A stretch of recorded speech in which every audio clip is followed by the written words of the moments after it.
The next section that I am going to do is my pre-lab questions. Pre-lab questions should include some kind of a summation statement so that when you are looking at your answer, it makes sense. You can either copy the question down or you can just write the answer to your question in your context. So my first pre-lab question says, explain in your own words how filtration separates the mixture in this experiment. So I'm going to say filtration will separate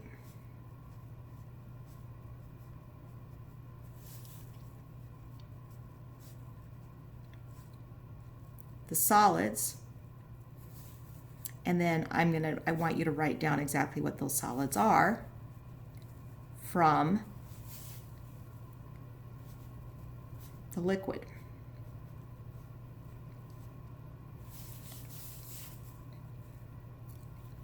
And then I'm just going to say the liquid will contain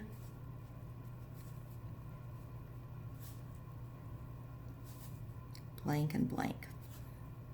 Okay, I don't want to give away all the answers here. You need to do your own pre-lab questions. And then I'm going to do the same thing with evaporation.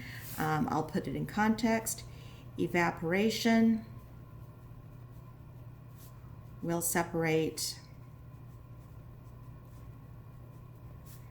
blank from blank. Okay, so again, you fit that. Now on question number 3, it's asking me for a flow diagram. Now if I have read this pre-lab, I'm going to understand what a flow diagram is. A flow diagram is just going to take me through a procedure. If I've read the procedure, it's just a picture way of quickly looking at it. So I'm going to start this one so you'll understand the idea. So in this original mixture in this lab, there are 3 components.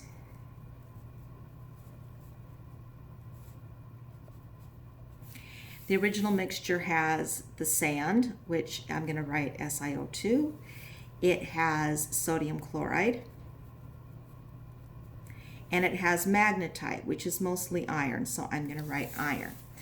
Okay, now the first thing that I'm going to do with this is I'm going to use a magnet. So the way that I'm going to use my flow diagram is I'm going to say what tool or what strategy I'm using. So I'm going to use a magnet.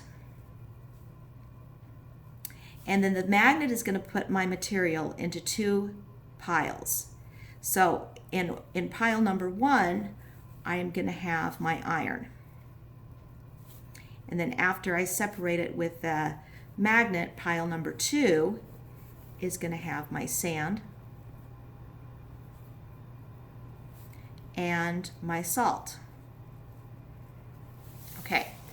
So when I get my iron, I'm not going to be doing anything else with that. I'm going to weigh that out.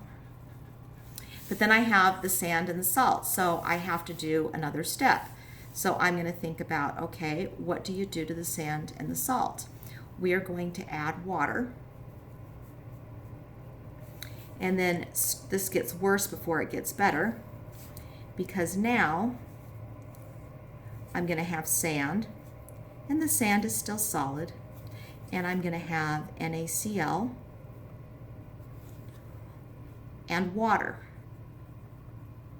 And the sand and the sodium chloride in the water is going to be mixed up. So there's my arrow. So I'm showing what I'm doing. Okay. So the other things that you have to show in here is how are you going to get the salt, water, and sand into different buckets, if you will. Okay, so my magnet here this is what I'm calling my physical separation.